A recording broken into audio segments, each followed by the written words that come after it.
Shalom. Haleluya. Nah, Bapak Ibu, sekali kita lihat kiri kanan, hanya kursi-kursi, biar hati kita tak bersemangat. Saya percaya melihat WL tadi, rasanya mau putus semangat, ya kan? Lihat tinggal bangku yang tepuk tangan, tetapi semangat luar biasa. Jadi saya percaya sekalipun kita hanya seberapa, semangat kita tidak berkurang. Puji Tuhan. Nah, mari kita sama-sama mau belajar firman Tuhan di tengah kita menghadapi situasi yang sangat luar biasa. Sudah diambang, kita akan terus merayakan perayaan Natal di tanggal 25. Sudah sangat dekat sekali. Dan apa yang kita harus buat? Dan mari kita sama-sama mau belajar firman Tuhan yang saya ambil di dalam kitab Lukas pertama ayat yang ke-17. Lukas pasal pertama ayat yang ke-17. Oke, di ayat ini kita akan baca bersama-sama. Lukas pasal pertama ayat 17. Oke, mari kita bangkit berdiri dengan satu suara, kita akan baca bersama-sama. 2, 3. Dan ia akan berjalan mendahului Tuhan dalam roh dan kuasa Elia, untuk membuat hati bapa-bapa berbalik kepada anak-anaknya, dan hati orang-orang durhaka kepada pikiran orang-orang benar, dan dengan demikian menyiapkan bagi Tuhan suatu umat yang layak bagi Tuhan. Puji Tuhan, silakan duduk. Nah, kekasih dalam Yesus Kristus, dari ayat ini saya petik satu kalimat yang dia berkata,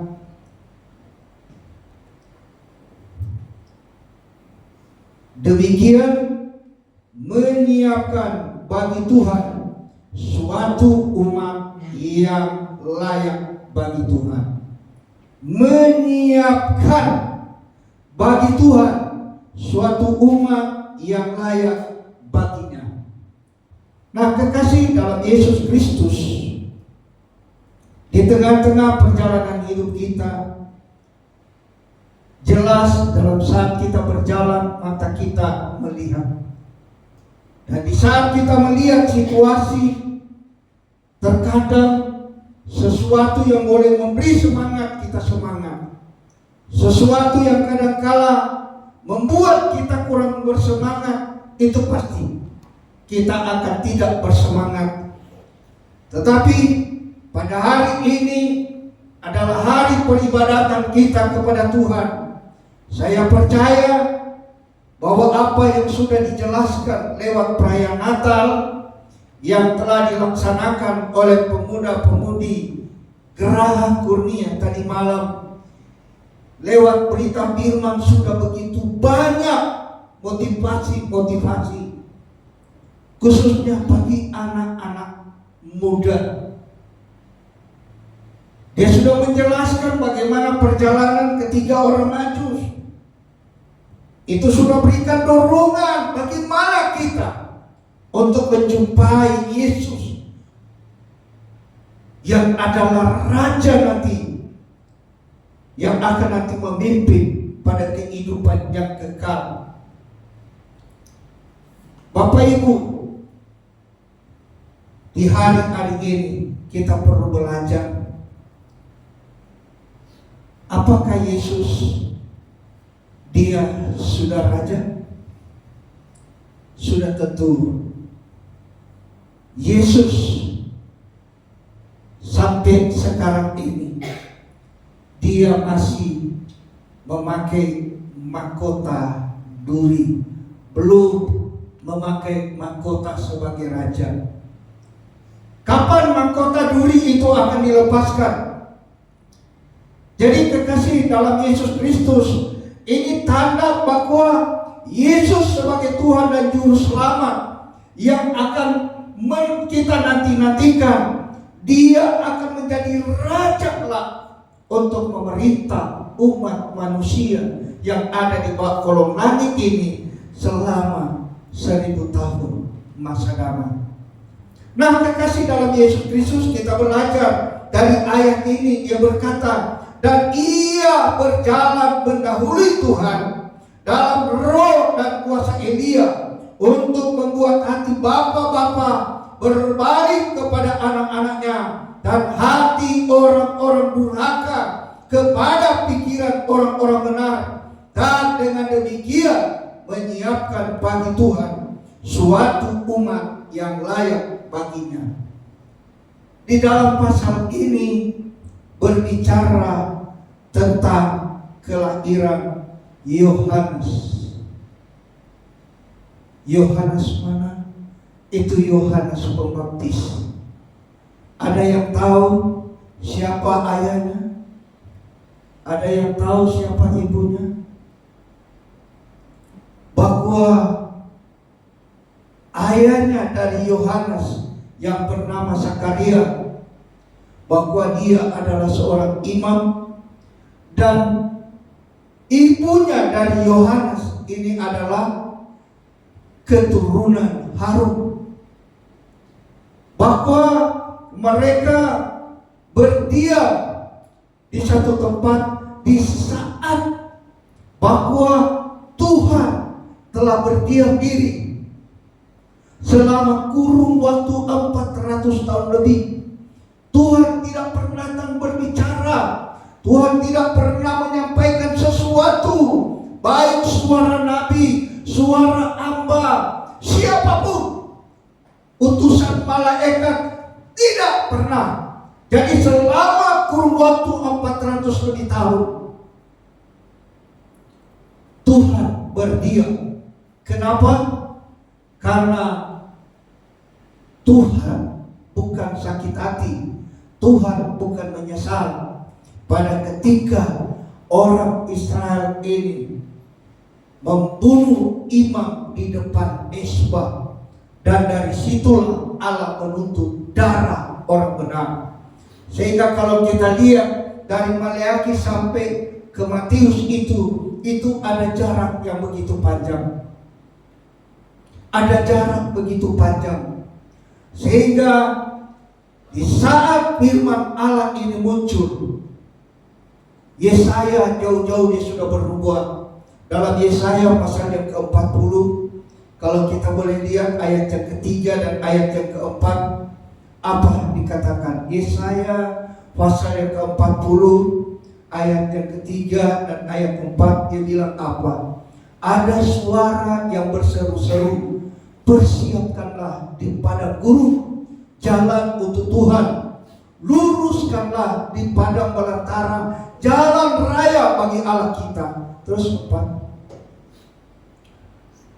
setiap lembah harus ditutup dan setiap gunung dan bukit diratakan. Tanah yang berbukit-bukit harus menjadi tanah yang rata, dan tanah yang berlekuk-lekuk menjadi dataran. Nah, di sini kita lihat bahwa jauh-jauh Yesaya menyampaikan bahwa ada orang yang berseru-seru di padang. Ternyata nanti terbukti sekian ratus tahun di mana Zakaria sebagai seorang imam, pada ketika Tuhan menganugerahkan seorang anak dari Elizabeth, dia mengandung.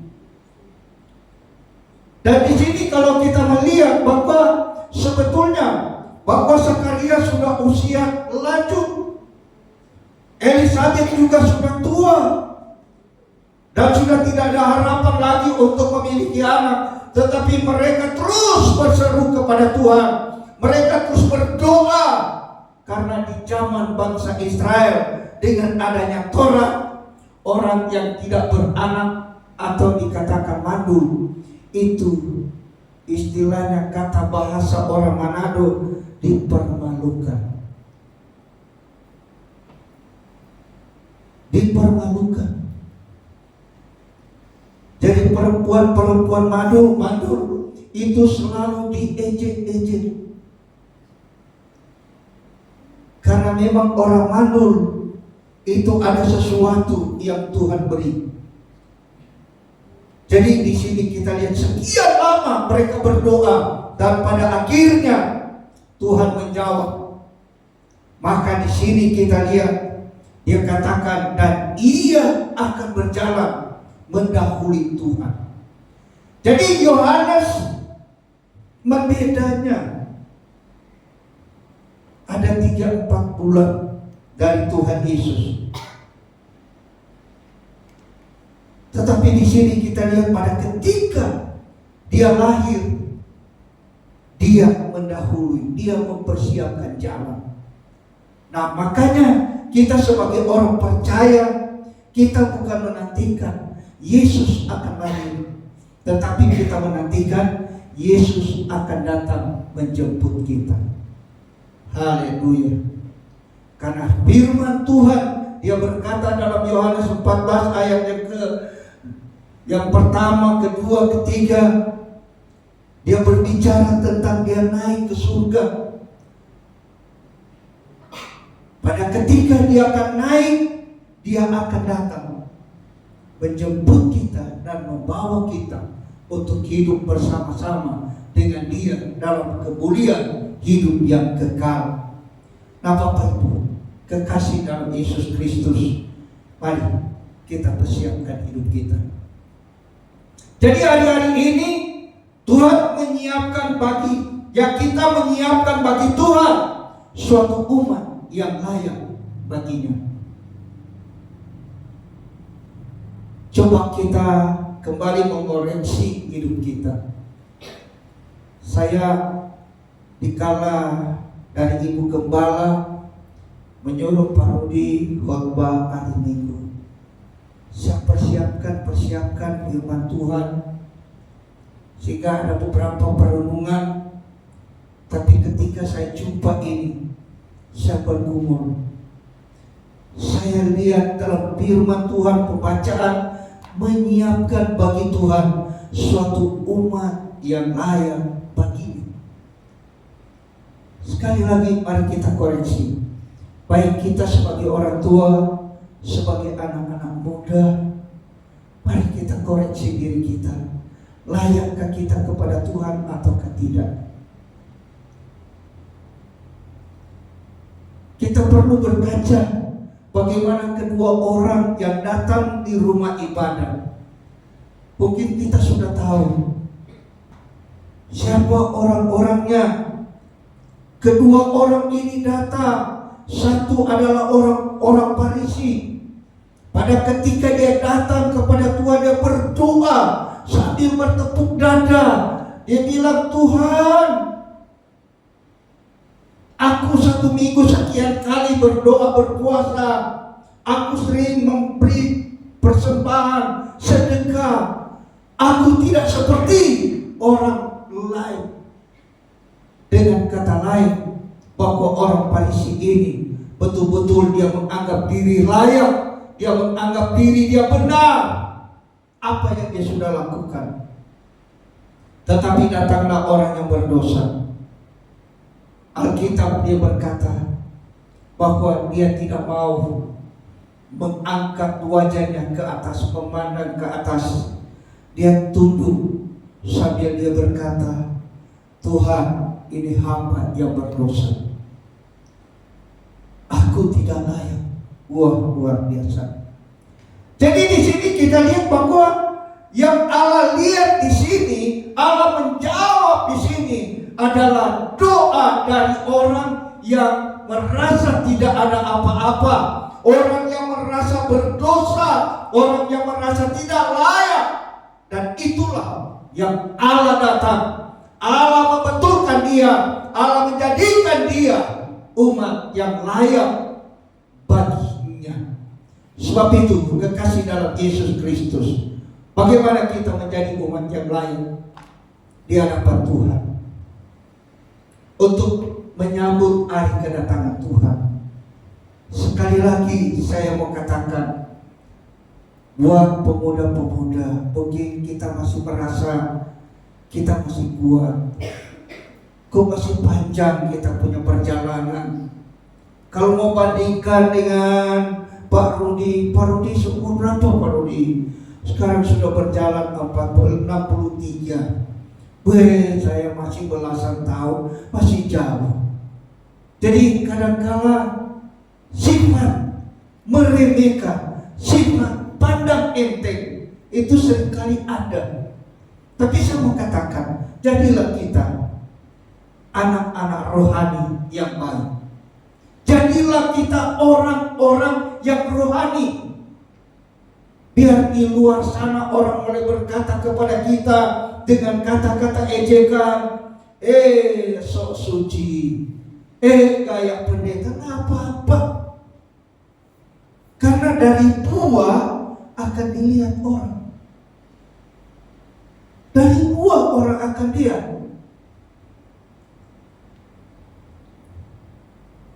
Saya awalnya, tapi kita tidak pernah mundur, kita maju terus bersaksi. Ini belum dibaptis. Karena orang suka baca firman, masih SMA, ya itu daya berpikir terkadang ya, sehingga apa yang didengar dari khotbah itu kita tangkap, bagi-bagi. Sampai dari 2 gereja ini kita bisa rangkul anak-anak muda ikut persekutuan. Sampai rumah-rumah yang gede-gede kita pakai nggak buat.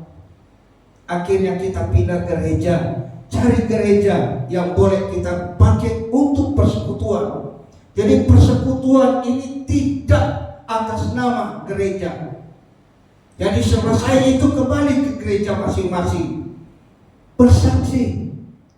Sampai ketika saya baptis di tahun 1981, tepatnya bulan Juli tanggal 24, di jam-jam 1:30 malam itu datang ke gereja, ke gembala GPDI sembunyi-sembunyi. Pak Gembala, saya minta baptis. Jadi ada 2 orang kami, di tengah malam kami dibaptis. Kita nggak tahu, ternyata itu sudah pagi. Dan saya tidak tahu bahwa tepatnya hari itu adalah hari kelahiran saya. Saya beri hidup dengan semangat. Dan di sana saya mulai tergerak. Pada akhirnya saya tinggalkan sekolah, saya ikut sekolah Alkitab.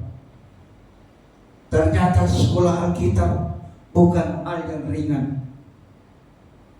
Dalam pendidikan yang lewat Alkitab firman Tuhan, kami dilatih gaya tentara. Buka kebun, kerja, dipanas-panasin. Kalau salah menimba air, penuhi derum, ada berapa derum, penuhi itu bak mandi. Wah, itu memang berat. Makan pun ditakar, itu luar biasa. Jadi menjadi seorang anak Tuhan, menjadi seorang pelayan, menjadi seorang yang benar sesuai kehendak Tuhan, itu tidak gampang. Ada beberapa teman mulai gugur, tetapi kita berjuang terus. Disuruh berdoa, berpuasa 3 hari 3 malam enggak makan. Pulang takut karena lari dari orang tua. Tapi apa mau kata, kita persiapkan hidup ini untuk menjadi seorang pelayan memang tidak gampang. Makanya sekali lagi saya mau sampaikan anak-anak muda, mari kita melihat hari ke depan kita. Dunia ini bukan lagi dunia yang harus kita santai. Dunia ini bukan dunia yang main-main. Tetapi dunia yang semakin jahat, yang telah dipersiapkan iblis untuk menarik hati orang-orang percaya. Makanya ada firman Tuhan, dia berkata di dalam Matius pasal 24 ayat yang ke-22. Mari kita lihat dulu ayat ini. Apa Tuhan Yesus katakan? Matius 24 ayat yang ke-22. Kita lihat firman Tuhan. Dia bilang apa? Dan sekiranya waktunya tidak dipersingkatkan, maka dari segala yang hidup tidak akan ada yang selamat. Akan tetapi oleh karena orang-orang pilihan, waktu itu akan dipersingkatkan. Terus 23. Ya, pada waktu itu jika orang berkata kepada kamu, lihat Mesias ada di sini, atau Mesias ada di sana, jangan kamu percaya. 24. Sebab Mesias palsu dan nabi-nabi palsu akan muncul, dan mereka akan mengadakan tanda-tanda yang dahsyat dan mujizat-mujizat, sehingga sekiranya mungkin mereka menyesatkan orang-orang pilihan juga. Luar biasa ayat 24.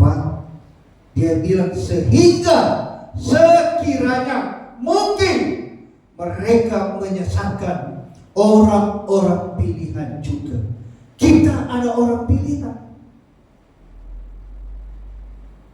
Jadi kita lihat bahwa iblis sedang bergerak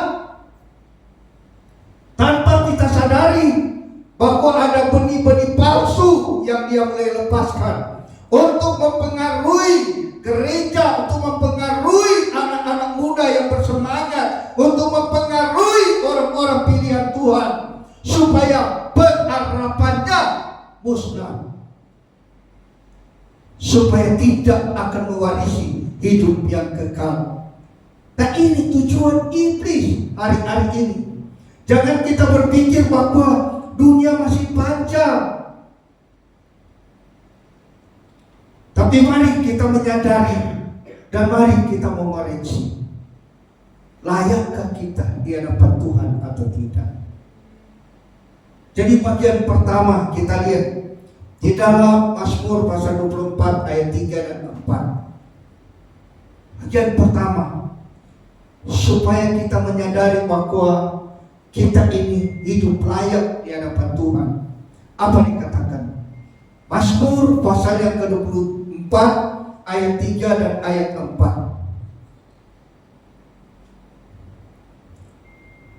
Saya bacakan di sini. Mazmur pasal 24 ayat 3 dan ayat 4. Dia bilang begini, siapakah yang boleh naik ke atas gunung Tuhan?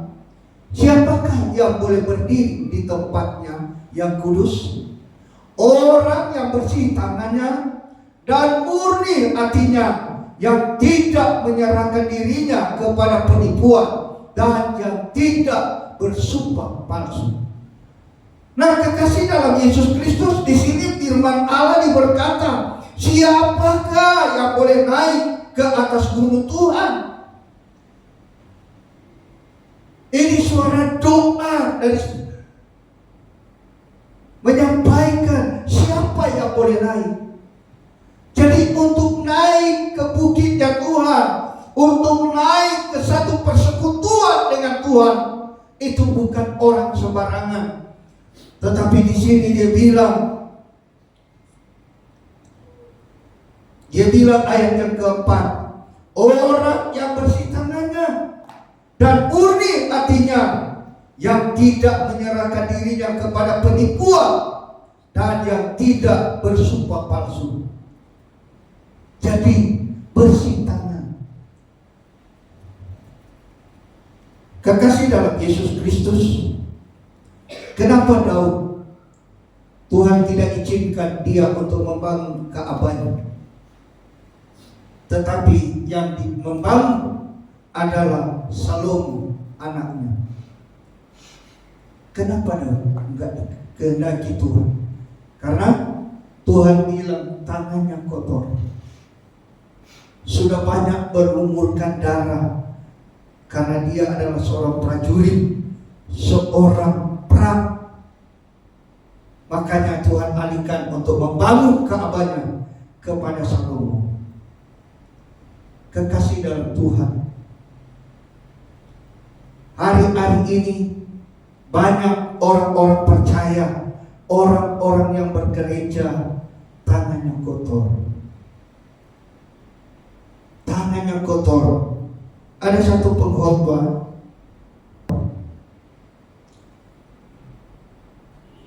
dari keluarga satu ke keluarga yang lain. Jadi dia sudah berkeluarga, tetapi terkadang dia kotori tangannya. Tahu-tahu orang punya istri, dia pegang antar. Tahu-tahu orang punya suami, dia pegang, dia antar. Makanya dia bilang, sekalipun air mata darahmu engkau teteskan di rumah ibadah, engkau tidak akan mewarisi hidup yang kekal. Surga menolak engkau. Wah, orang-orang yang di hadapannya ada orang-orang yang suka melakukan hal-hal yang tidak senonoh. Mau bicara tentang hamba Tuhan, di mana enggak ada hamba Tuhan orang Manado. Mulai dari Papua sampai di Sumatera sana, orang Manado. Tetapi kelakuan umat-umat yang ada di Manado, surga tolak. Apalagi kalau hari-hari Natal begini, hari-hari raya. Saya nggak tahu daerah-daerah lain. Tapi kalau orang Manado, wah, sampai ada orang-orang Medan yang jemaat-jemaat kita ya ikut pada ketika ada pertemuan Kawanua, orang-orang Manado pergi di satu gedung. Wah, dia kaget. Teman-teman anak-anak muda kemarin tadi malam sempat lihat itu cewek yang dari tempat duduk ini berdiri pakai haknya. Wah, pernah lihat? Kalau orang Manado bukan cewek-cewek, oma-oma pakai akaknya. Dan bajunya, wah, sampai dah jahit dari bawah sampai sini, oma-oma. Udah mereka bilang lebih baik kalah nasi daripada kalah aksi. Aksi. Tuh kalau di Natal, orang Manado saya nggak tahu, orang yang daerah-daerah lain. Tapi orang Manado dia di rumah nggak masak. Tapi kalau keluar itu gaya, wow, luar biasa.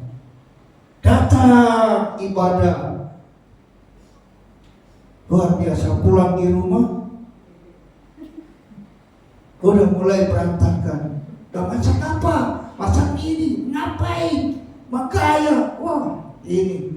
Jadi di sini kita lihat untuk mempersiapkan hidup yang layak. Gimana?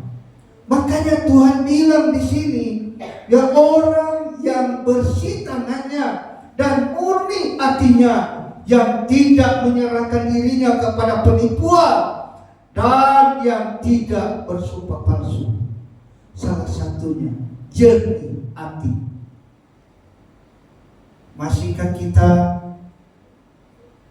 menjaga hati? Masih? Jangan sampai kita terkontaminasi. Mereka punya marah, kita turut marah. Jaga itu hati. Hati. Dari segala-galanya hati. Kita boleh lemah, tetapi kalau hati kita kuat, saya percaya apapun menghalangi, kita tetap untuk beribadah. Tadi malam ada beberapa ibu sudah bilang, Pak, boleh kita ibadah sore ya? Boleh. Mau jalan jam berapa?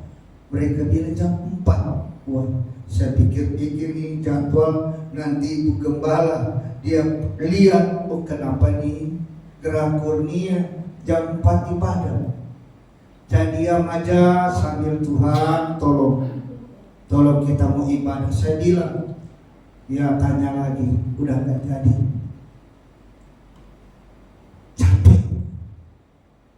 Capek kan, memang capek. Saya lihat capek semua. Bayangkan dari jam sekian sampai jam 12 malam, pulang juga di rumah belum langsung tidur, belum langsung, tapi masih mengantuk. Dan saya harapkan dengan firman jangan mengantuk. Haleluya. Jadi di sini kita lihat, sekalipun tubuh kita lemah, tapi mari kita bangkitkan roh kita. Bangkitkan roh kita, sehingga kita bisa dapat merasakan bahwa keajaiban Tuhan itu luar biasa. Jadi ini bagian pertama, bahwa hati harus jernih, hati harus bersih, hati harus terjaga, hati harus waspada, supaya kita tidak akan terpengaruh. Karena kita ini adalah orang-orang yang mempersiapkan hidup yang layak pada kelak Tuhan datang. Kita akan dipersiapkan. Makanya untuk mempersiapkan hidup kita bukan hanya sekedar kita ibadah, nyanyi-nyanyi, tapi seperti tadi malam juga sudah dijelaskan tentang persembahan 3 orang Majus. Persembahan harta karun. Itu sebetulnya harta karun itu harta yang terpendam, harta yang terdiam, yang memang kalau kita mau persembahkan, kita harus pikir 7 kali mau kasih apa tidak, mau kasih apa tidak. Kenapa? Karena terlalu mahal dan kita cari, terkadang kita dapati dengan air dan darah mengalir dalam tubuh kita. Makanya ketika orang Majus mempersembahkan, dia persembahkan, dia sujud, dia menghormati, dia meninggikan Tuhan dari segala-galanya, dia mengempaskan hidupnya, dia merendahkan hidupnya, bahwa dia bawa sambil menghormati sang raja yang lahir. Nah, itu Tuhan ingatkan kepada kita, menyongsong hari kedatangannya untuk menyambut kita, melepaskan kita dari penderitaan dunia ini. Mari siapkan diri kita yang layak, supaya benar-benar kita ini adalah orang-orang yang akan diubahkan oleh Tuhan. Kekasih dalam Yesus Kristus, saya mau katakan, sekalipun ada 2 kakak beradik ya, seperti di sini ada 3, jadi ada 6 semua. Jadi dari 2 ini ada 3 kakak beradik. Kalau satu yang setia dan satu yang tidak setia, kalau satu yang Tuhan bawa, dia tidak akan menyimpan penyesalan. Dia tidak akan bilang, misalnya dari Ruth dan Jessica. Jessica Tuhan angkat, Jessica nak bilang pada Naomi, takut su bilang setia gua, rajin gua beribadah. Tidak ada. Di saat Jessica sudah diangkat, dia tidak bilang ke Naomi, itu mana, rasain mana? Enggak, hilang sama sekali. Tapi yang ditinggalkan, wah, Jessica tunggu, ya. Karena ada satu penyesalan. Orang yang tinggal itu ada penyesalan. Kenapa ada penyesalan? Karena dia diperhadapkan bukan dengan muka-muka manis, bukan dengan muka-muka senyum, tetapi datang dengan muka serem dan kejam. Kau ikut siapa? Wah, kira-kira Kita segala apapun kalau ketemu dengan roh antikris, hilang dalam kita. Langsung gemetar. Oh Tuhan minta ampun. Tapi udah tanggung darah sendiri. Makanya mari kita siapkan hari-hari ini. Persiapkan. Kita jangan dulu membayangi tentang neraka, tapi membayangi dulu bahwa penyiksaan yang kita hadapi ketika kita tidak diangkat oleh Tuhan, berarti kita masih ada di dunia ini. Sedangkan dunia ini dibawa kekuasaan roh antikris. Orang-orang yang dirasuk hati pikirannya oleh iblis, mereka lah yang akan nanti mengancam kita. Mereka lah yang akan nanti menganiaya kita. Nah, kita tidak berbicara tentang keberadaan negara-negara yang ada di luar sana terjadi perang, tetapi kita akan melihat pada ketika peristiwa zaman antikris, itu 7 bokor murka Allah, 7 sangkakala. Ketika kita ada di dunia, tiba-tiba air jadi darah. 3 hari enggak minum, mampu mau minum darah, air jadi darah. Cium aja baunya seperti anyir ikan, semua jadi darah. Makanya ini bukan menakut-takuti, tetapi fakta firman bahwa peristiwa ini akan terjadi. Tuhan membuktikan kedaulatan Tuhan kepada manusia, bahwa manusia bebal, inilah akibatnya mereka akan temui. Tapi mari kita sebagai orang yang bergereja, orang yang percaya kepada Tuhan, berilah hati dengan sungguh-sungguh. Carilah Tuhan dengan sungguh-sungguh. Kalau gereja diajar oleh pendeta, oleh pengkhotbah, gereja harus dipenuhi oleh Roh Kudus. Amin. Kita bukan gereja gila. Kita bukan gereja abal-abal. Kita bukan gereja suka bicara hal-hal yang tidak. Tetapi kita gereja untuk menata hidup kita, supaya kita ini mempersiapkan hidup yang layak bagi Tuhan. Amin. Jadi kedua, dia katakan di dalam Efesus pasal yang kelima ayat 27. Dia bilang begini, Efesus pasal 5 ayat 27. Supaya dengan demikian ia menempatkan jemaat di hadapan dirinya. Di sini dirinya ada huruf besar, dengan cemerlang, tanpa cacat atau keruk atau yang serupa itu, tetapi supaya jemaat kudus dan tidak bercela. Efesus pasal 5 ayat yang ke-27. Ini diingatkan kepada kita supaya kita adalah orang-orang yang menyiapkan bagi Tuhan suatu umat yang layak. Jadi hidup yang layak. Misalnya tentang makanan, apa yang layak kita makan? Kalau kita nggak bisa makan yang lain, jangan makan. Tapi carilah makanan yang layak, yang akan membuat kita sehat. Sekarang buat Tuhan, kita persiapkan umat yang layak bagi Tuhan. Kita inilah umat-umat Tuhan.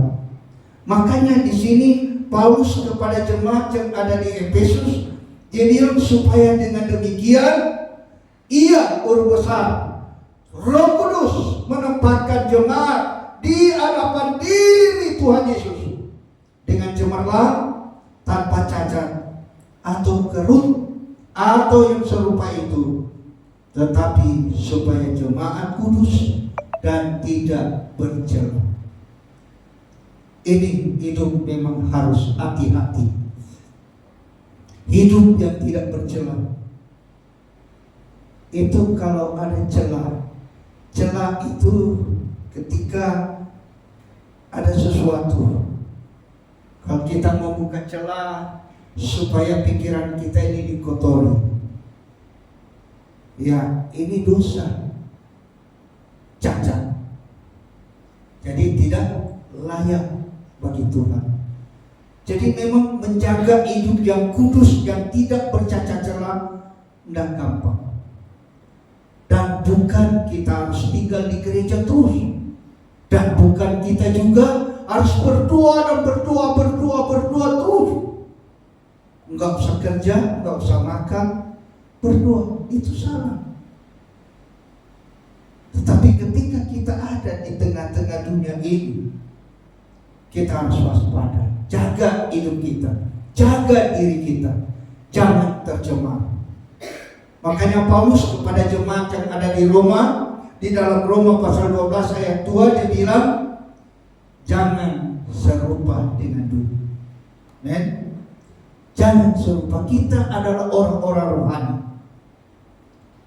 Kita lagi tinggal di dunia, tetapi Tuhan bilang lewat firman Allah, jangan serupa dengan dunia. Kita harus pelajari keadaan dunia. Ternyata dunia tidak akan menjamin kita keluar.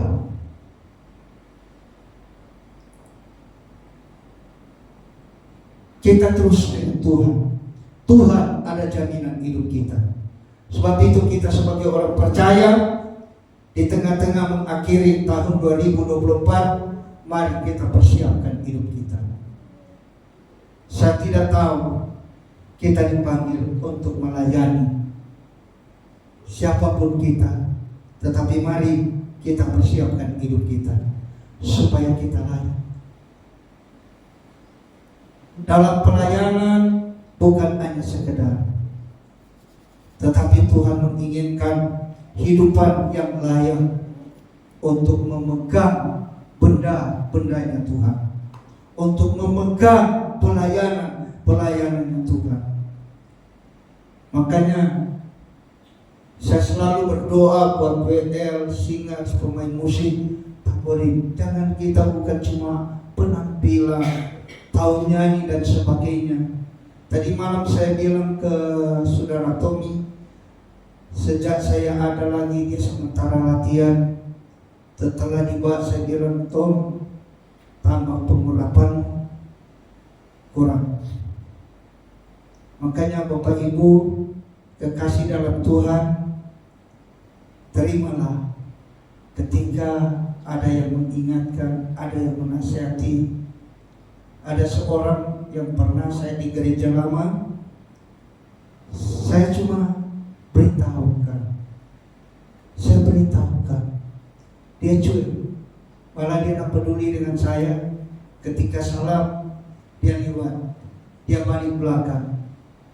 Saya cuma tunggu, saya bilang, Tuhan, saya cuma sampaikan, ingatkan dia supaya dia hidup layak, hidup benar di hadapan Tuhan, supaya dia memberi hidup. Lama kelamaan tenggelamlah, dan pada akhirnya dia Tuhan panggil. Tuhan yang luar biasa. Tuhan tahu, daripada dia buat dosa lebih fatal, lebih baik masih ada Tuhan panggil supaya dia mewarisi hidup yang kekal. Dan saya berdoa biar benar-benar kita sebagai anak-anak muda dalam pelayanan, bala hati kita dengan sungguh-sungguh. Saya percaya kita tidak terkontaminasi seperti sekarang ini. Saya lihat tadi Ruth juga luar biasa. Saya bilang luar biasa. Orang lain cuma lihat, mau lagu bagaimana, mau angkat begini, gak ada orang. Mau angkat begini, cuma satu orang, ya kan? Tapi itulah, bahwa Tuhan mungkin celikan mata. Oh, di sana banyak orang, oh di sana banyak orang, sehingga sorak. Nah, WL juga, sehingga ya, jadi marilah kita bawa hati supaya betul-betul kita melayani Tuhan. dan semua dicatat oleh Tuhan. Nanti kelak ketika Tuhan datang, kita terima pahalanya. Luar biasa, kita akan hidup bersama-sama dengan Dia di kehidupan yang kekal. Tapi satu hal, kita akan lewati dulu ke pemerintahan. Dan saya terus berdoa biar kita semua yang terpanggil semakin bertumbuh, menang, dan berdampak bersama Tuhan Yesus. Kita akan nanti memerintah bersama-sama dengan Tuhan di 1000 tahun masa depan. Jadi 1000 tahun sekarang, ya Jessica seumur berapa? Nanti tambah 1000 tahun udah mati-mati.